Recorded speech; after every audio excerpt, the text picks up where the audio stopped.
좋은 아침입니다. 마태복음 25장 1절에서 13절 보도록 하겠습니다. 1절 그때에 천국은 마치 등을 들고 신랑을 맞으러 나간 열 처녀와 같다 하리니 2절 그 중에 5은 미련하고 5은 슬기 있는 자라.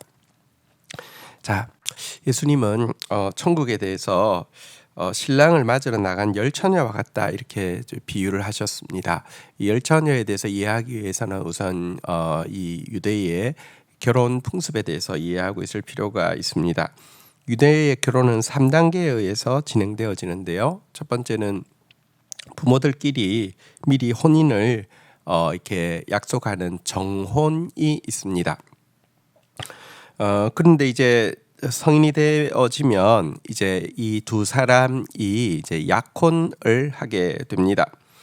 자, 그리고 마지막 단계가 약혼을 마치고 나서 이제 신랑이 신부의 집으로 가서 신부를 데리고 자기 집으로 와서 이제 혼인 잔치를 하는 이제 이 혼인이 있습니다. 정혼, 약혼, 이제 혼인 이 세 단계에 의해서 진행되어지는데요. 근데 이 결혼 풍습은 우리와 예수님과의 관계를 잘 보여주고 있습니다. 하나님은 태초전에 우리를 지명하여 우리와 결혼하시겠다고 정혼하셨습니다.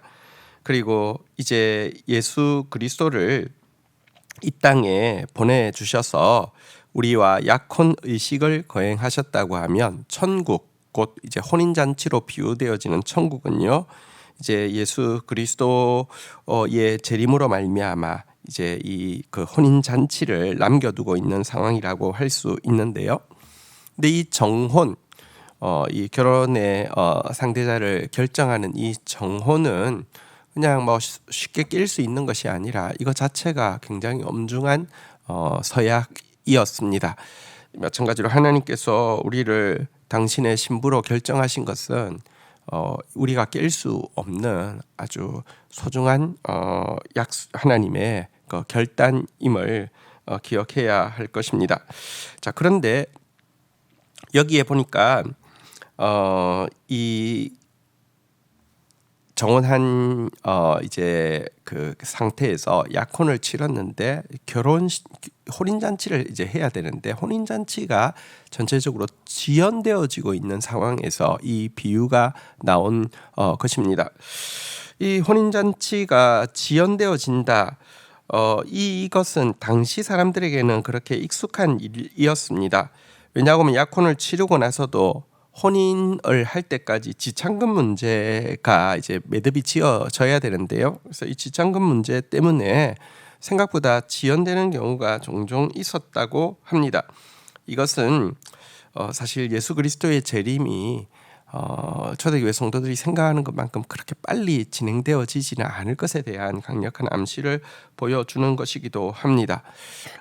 모든 민족이 복음을 들을 기회를 가지게 될 때 또 아무도 멸망치 않고 다 회개하기에 이르기를 원하시는 주님께서 참으시면서 회개에 충분한 기회를 주시고 났을 때에 혼인잔치가 이루어질 것이라는 것이 성경 전체의 뉘앙스입니다.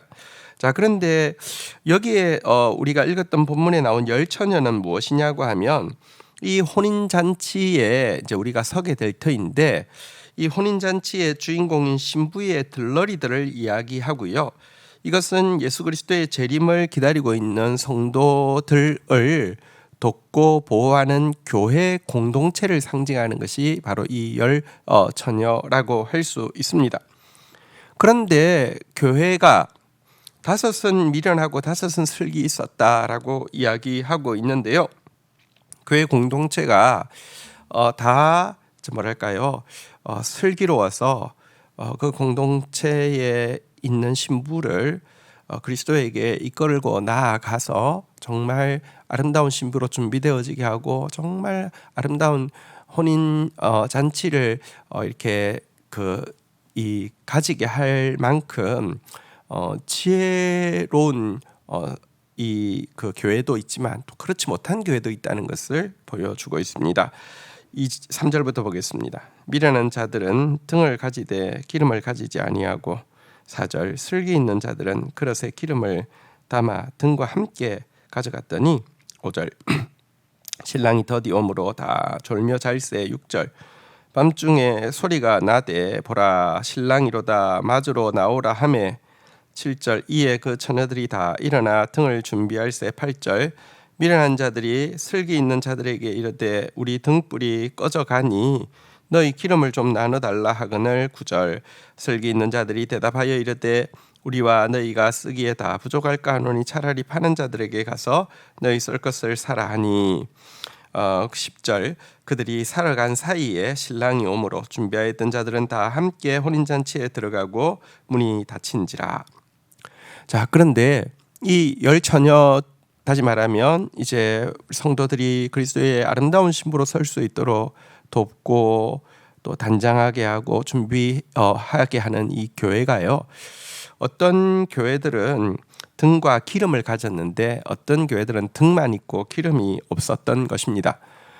그런데 이제 신랑이 오신다 하니까 그 시간이 밤중이었고요. 밤중에 오실 때는 반드시 낮에 오시면 또 기름이 없어도 상관이 없죠. 불을 안 켜도 되니까요. 근데 밤에 오실 때는 반드시 이제 등을 가지고 나가야 되는데, 문제는 등이 있어도 기름이 없으면 등을 켜지 못하니까 무용지물이지 않습니까?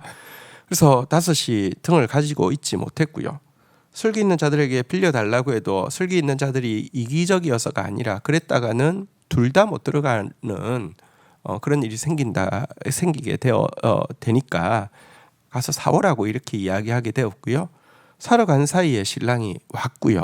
그리고 문은 닫히게 되었다는 것입니다.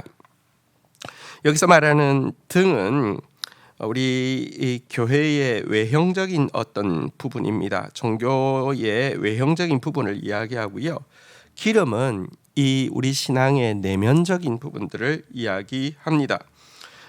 기름은 하나님과 나누고 있는 영적인 교제, 또 성령의 충만한 생명력, 이런 것들을 이야기한다고 하면 이 그 등이라는 것은 이제 예배 출석이랄지 무슨 이런 그 신앙생활에 있는 기본적인 어떤 그 틀을 이야기하는 것인데요. 틀로 보면 신자가 맞지만 그 안에 정말 하나님과 나누고 있는 깊은 그 말씀의 교제, 또 성령으로 말미암은 이 봉사, 이런 것이 없는 교회가 의외로 많이 있다는 것을 이 비유는 보여주고 있습니다. 문이 닫히고 어떻게 됩니까? 11절 그 후에 남은 처녀들이 와서 이르되 주여 주여 우리에게 열어주소서. 12절 대답하여 이르되 진실로 너희에게 이르노니 내가 너희를 알지 못하노라 하였느니라. 13절 그런즉 깨어 있으라 너희는 그날과 그때를 알지 못하느니라. 이 문이 닫히고 나서 기름 뒤늦게 준비해 왔을 때는 문이 열리지 않는다라고 이야기합니다. 주여 주여 우리에게 열어주소서 했지만 내가 너희를 알지 못한다라고 말씀하고 있는 것을 보게 됩니다. 여러분, 어린 양의 혼인잔치는요, 깨어 준비된 사람만이 들어갈 것입니다. 우리가 준비해야 될 것은 단지 등이 아닙니다. 우리가 준비해야 될 것은 등과 기름입니다. 신앙적인 외형도 중요하죠. 왜냐하면 외형이 없으면 기름을 담을 수가 없으니까요. 여러분, 달팽이한테 껍데기는 사실은 뭐 굴레라고도 할 수 있지만 그게 굴레를 벗어버리고 자유롭게 내가 하자고 벗어버리는 순간 제일 좋아하는 것은 새가 제일 좋아하겠죠. 뭐 이렇게 그냥 먹을 수 있으니까요. 틀은 중요합니다. 외형도 중요합니다. 그러나 외형만 가지고 있다고 해서 됐다라고 착각하는 것, 이게 여러분 위험하다는 말씀입니다.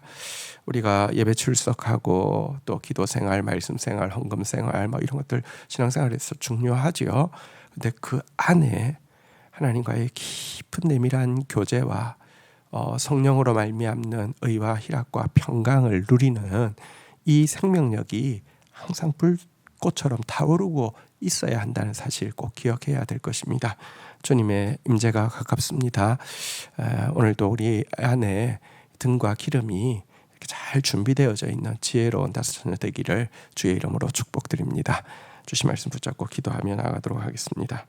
주님, 우리를 불러 정언하여 주신 주님, 예수 그리스도를 보내주셔서 약혼하여 주신 주님, 이제 영광스러운 천국의 혼인잔치를 예비하고 계신 주님, 그리고 반드시 약속대로 오실 주님을 찬양합니다.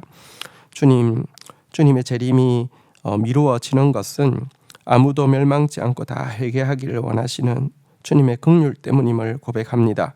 그러나 반드시 그날이 있을 것이며 또 그날이 도적과 같이 임할 것이라고 하신 말씀 기억하며 저희들의 신앙생활을 정말 등뿐 아니라 기름 잘 준비하는 자가 되어질 수 있도록 도와주시옵소서. 저희 교회가 성도들의 등과 기름을 잘 준비시키는 공동체 되어지도록 인도하여 주옵소서.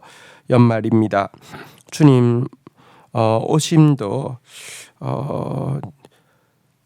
우리가 한 해를 매듭짓고 또 새해를 시작하는 것이 그렇게 특별한 일이 아닌 것처럼 주님 오시는 날도 이와 같이 임하게 될 것입니다. 주님 하루하루 정말 깨어 준비하는 그런 지혜로운 성도, 지혜로운 교회 되어지게 인도하여 주옵소서. 예수님의 이름으로 기도 올립니다. 아멘.